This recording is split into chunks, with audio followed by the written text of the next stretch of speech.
Hello प्यारे बच्चों, once again most welcome on physics by CP तक गया।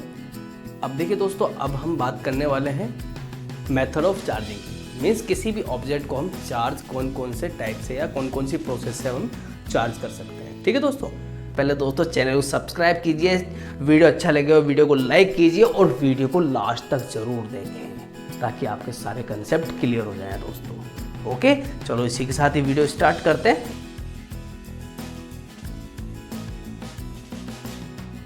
यहाँ पे हम चार्जिंग को पढ़ने वाले हैं दोस्तों। फर्स्ट मेथड होता है जो होता है चार्जिंग बाय कंडक्शन और सेकंड मेथड होता है चार्जिंग बाय इंडक्शन। ठीक है, और तीसरा मेथड है जो है चार्जिंग बाय फ्रिक्शन। ठीक है, इन तीनों मेथड्स को हम पढ़ेंगे अभी आज के लेक्चर के अंदर।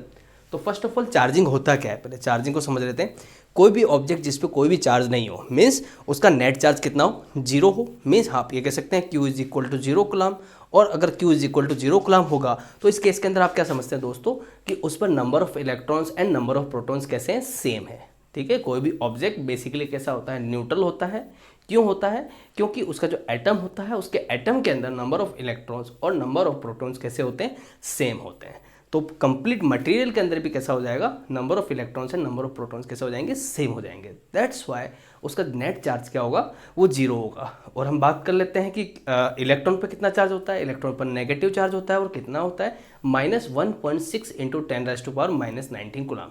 और साथ के साथ ही हम बात करते हैं प्रोटॉन की, तो प्रोटॉन पर जो चार्ज होता है वो होता है +1.6 इंटू 10⁻⁻19 कूलम। ठीक है दोस्तों, अब आते हैं प्रोसेस पर। तो प्रोसेस के अंदर जो फर्स्ट प्रोसेस है दोस्तों वो है चार्जिंग बाय कंडक्शन। अब कंडक्शन में क्या होता है दोस्तों, ये देखिए दोस्तों, एक ऑब्जेक्ट है जिसपे कोई भी चार्ज नहीं है।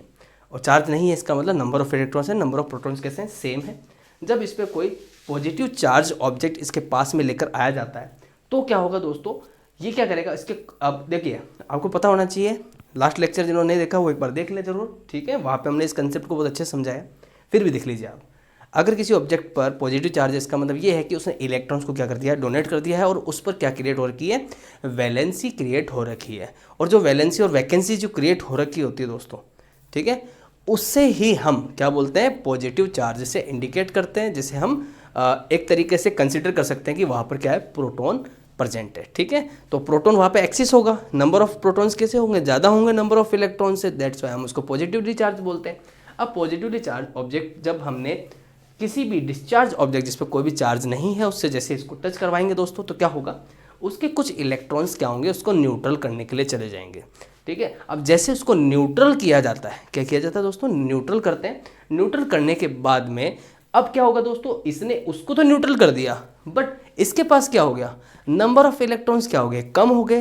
एंड आफ्टर इट इसके पास क्या हो जाएगा, पॉजिटिव चार्ज क्रिएट हो जाएगा। ये खुद क्या हो जाएगा, पॉजिटिवली चार्ज हो जाएगा। ठीक है, तो दैट्स वाई जो चार्जिंग मेथड है दोस्तों, उसके द्वारा क्या होता है, कोई भी ऑब्जेक्ट सिमिलरली चार्ज होता है। यानी उसमें अगर पहले चार्ज कैसा था, पॉजिटिव था, मीन्स कहने का मतलब जो चार्ज बॉडी थी जिससे हमने इसको टच करवाया उससे पॉजिटिव चार्ज है, तो डिस्चार्ज ऑब्जेक्ट पे भी कैसा चार्ज आ जाएगा, पॉजिटिव चार्ज आ जाएगा। ठीक है दोस्तों, अब पॉजिटिव चार्ज आ गया इस पर, और जो सेकेंड ऑब्जेक्ट था वो क्या हो जाएगा, न्यूट्रल हो जाएगा। जब तक न्यूट्रल हो जाएगा तब तक इसकी कैपेसिटी होगी। ठीक है, मीन्स कहने का मतलब है इसके आउटर शेल के अंदर कितने इलेक्ट्रॉन्स है उसके नंबर पर डिपेंड करता है कि वो कितना उसको न्यूट्रल करेगा। ठीक है, अगर उसका साइज़ बड़ा होता है, सेम मटेरियल है, मान लो कंसिडर करते हैं कि दोनों का मटेरियल सेम हो और जो सामने वाला ऑब्जेक्ट वो कैसा बड़ा हो, बड़ा होगा तो उसके सरफेस के ऊपर ज़्यादा चार्ज कंसिडर हो सकते हैं। ठीक है, ये उसको न्यूट्रल कर देगा। ठीक है, और हो सकता है कि अगर उसके पास बहुत ज़्यादा पॉजिटिव चार्ज है तो ये उसको न्यूट्रल ना भी कर पाए, कंप्लीटली न्यूट्रल ना कर पाए। ओके, तो ये चार्जिंग बाय कंडक्शन था दोस्तों। कंडक्शन में क्या होता है, सिमिलरली चार्ज हो जाता है। अब बात करते हैं चार्जिंग बाय इंडक्शन की। अब चार्जिंग बाय इंडक्शन में क्या होता है दोस्तों, हमने क्या करा, एक ऑब्जेक्ट लिया, इस ऑब्जेक्ट पर कोई भी चार्ज नहीं है और नीचे हमने एक इंसुलेटर, देखिए दोस्तों यहाँ पे जो नीचे जो बेस लगा हुआ वो कैसा है, इंसुलेटर बेस है, ताकि चार्ज ग्राउंड ना हो जाए। ठीक है, अब क्या करते हैं, यहाँ पे चार्जिंग बाय इंडक्शन में जो ऑब्जेक्ट होता है उसको थोड़ा सा डिस्टेंस पे रखा जाता है। ठीक है, मीन्स इंडक्शन है, मीन्स प्रेरणा दी जाएगी। ठीक है, थोड़ा सा डिस्टेंस हमने मेंटेन कर लिया, दूर रखा। अब क्या होगा दोस्तों, आपको पता होना चाहिए चार्जेस में क्या प्रॉपर्टी होती है, अट्रैक्शन और रिपल्सन की प्रॉपर्टी होती है। तो जो डिस्चार्ज ऑब्जेक्ट है, मीन्स जिस पर number of electrons and number of protons कैसे सेम है, उसके कुछ इलेक्ट्रॉन्स क्या होंगे, उस पॉजिटिव चार्ज ऑब्जेक्ट की तरफ क्या हो जाएंगे, अट्रैक्ट हो जाएंगे, मीन्स नेगेटिव जो चार्ज होंगे, और नेगेटिव चार्ज क्या होंगे, इलेक्ट्रॉन्स में ही होते हैं, इलेक्ट्रॉन्स उस पॉजिटिव की तरफ क्या हो जाएंगे, अट्रैक्ट हो जाएंगे।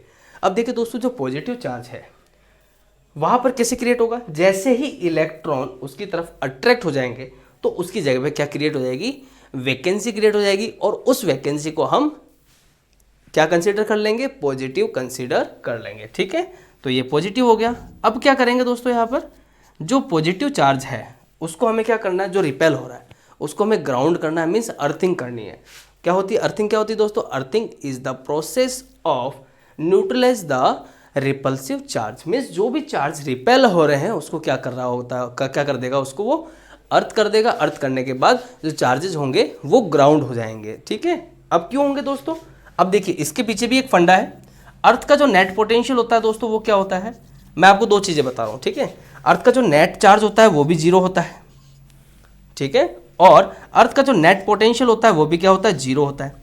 अब चार्जेस कहाँ से कहाँ की तरफ जाएंगे, हाई पोटेंशियल से लो पोटेंशियल की ओर।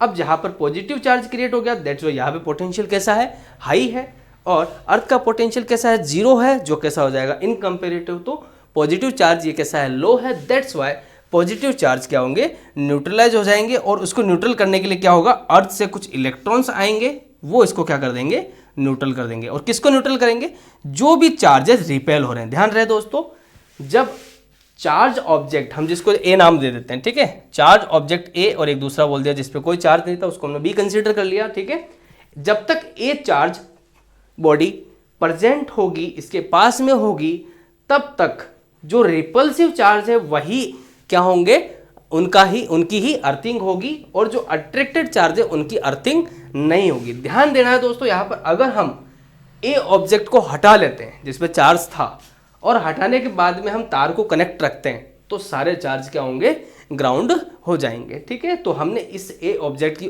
प्रेजेंस में ही इस वायर को हटाना है। जैसे हमने वायर को टच करेंगे, एक कंडक्टर वायर हमने यहाँ पे कनेक्ट किया है, वो क्या करेगा, कंडक्शन मेथड के थ्रू जो रिपल्सिव चार्ज है उसको क्या कर देंगे, ग्राउंड कर देंगे।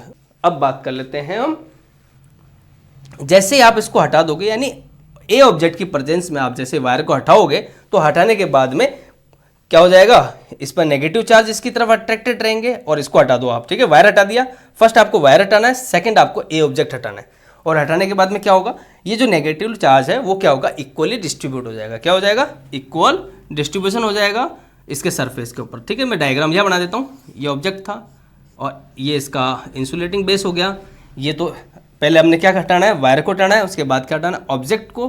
तो यहाँ पे क्या चार्ज रहेगा, नेगेटिव चार्ज, और नेगेटिव चार्ज क्या होगा, ऑब्जेक्ट के सरफेस पर इक्वली डिस्ट्रीब्यूट हो जाएगा। ठीक है दोस्तों, अब ये हो गया। अब देखो दोनों में डिफरेंस क्या है, यहाँ पे हमने पॉजिटिव चार्ज ऑब्जेक्ट को इसके पास में लेके आए थे, तो लास्ट में ये क्या हुआ था, पॉजिटिवली चार्ज हुआ था। और जब पॉजिटिव चार्ज ऑब्जेक्ट को इसके पास में लेके आए थे चार्जिंग बाय इंडक्शन मेथड के अंदर, तो इंडक्शन मेथड में उस ऑब्जेक्ट पर नेगेटिव चार्ज आ गया दोस्तों। कैसा चार्ज आ गया, नेगेटिव चार्ज। अब बात कर लेते हैं हम तीसरी प्रोसेस की। तीसरी प्रोसेस है चार्जिंग बाय फ्रिक्शन। ठीक है, चार्जिंग बाय फ्रिक्शन में क्या होता है, दो डिफरेंट मटेरियल्स को आपस में जब रब किया जाता है, तो रब करने पर जिसकी इलेक्ट्रॉन बॉन्डिंग कैसी होती है, कमजोर होती है इन कंपेरेटिव टू अनदर ऑब्जेक्ट। अगर उसकी बॉन्डिंग कैसी है, वीक है, कमजोर है, तो क्या होगा, वो इलेक्ट्रॉन्स को क्या कर देगा, दूसरे ऑब्जेक्ट को डोनेट कर देगा, और दोनों ऑब्जेक्ट कैसे हो जाएंगे, चार्ज हो जाएंगे। जिसने इलेक्ट्रॉन को ले लिया, ठीक है, वो तो हो जाएगा नेगेटिवली चार्ज, और जिसने इलेक्ट्रॉन्स को क्या कर दिया, डोनेट कर दिया, वो हो जाएगा पॉजिटिवली चार्ज। ठीक है, उम्मीद करता हूँ दोस्तों आपको ये टॉपिक समझ में आया होगा। ठीक है, एक बार मैं बता देता हूँ आपको कौन कौन से टॉपिक थे। चार्जिंग बाय कंडक्शन था, चार्जिंग बाय इंडक्शन, और तीसरी प्रोसेस जिसको मैंने सिर्फ बोला है वो है चार्जिंग बाय फ्रिक्शन। ठीक है दोस्तों, और वीडियो को लाइक कीजिए, चैनल को सब्सक्राइब कीजिए, और अपने दोस्तों को शेयर कीजिए। थैंक यू सो मच दोस्तों।